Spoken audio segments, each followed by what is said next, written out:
Devotional Friday 15th of May. The small house was simple but adequate. It consisted of one large room on a dusty street. Its red-tiled roof was one of many in this poor neighbourhood on the outskirts of a Brazilian village.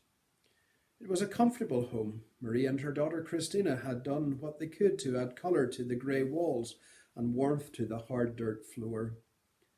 Maria's husband had died when Christina was an infant, the young mother stubbornly refusing opportunities to remarry, instead got a job and set out to raise her young daughter. And now 15 years later the worst years were over. Though Maria's salary as a maid afforded few luxuries, it was reliable and did provide food and clothes, and now Christina was old enough to get a job to help out. Christina often spoke of going to the city. She dreamed of trading her dusty neighbourhood for exciting avenues and city life.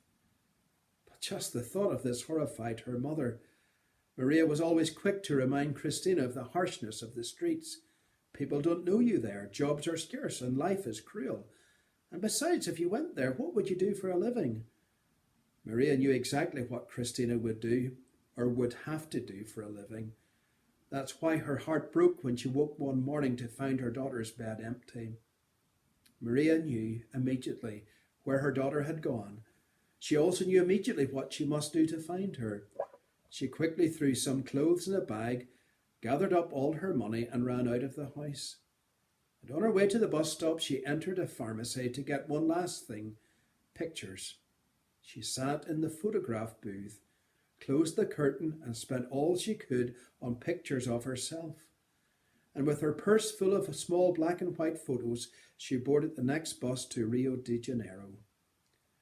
Maria knew Christina had no other way of earning money.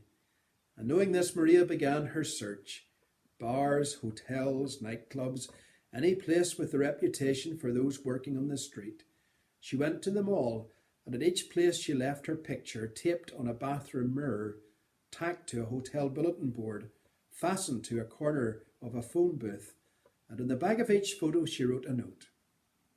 It wasn't too long before both the money and the pictures ran out, and Maria had to go home, and the weary mother wept as the bus began its long journey back to her small village. It was a few weeks later that the young Christina descended the hotel stairs, and as she reached the bottom of the stairs, her eyes noticed a familiar face. She looked again, and there in the lobby mirror was a small picture of her mother. Christina's eyes burned and her throat tightened as she walked across the room and removed the small photo. Written on the back was this compelling invitation. Whatever you have done, whatever you have become, it doesn't matter. Please come home, she said. It reminds me of Luke 15 and the parables of the lost sheep, lost coin and lost sons. In each parable, something of value was lost, a search made, and great rejoicing when that which was lost is found. It's never too late to come home to your Heavenly Father.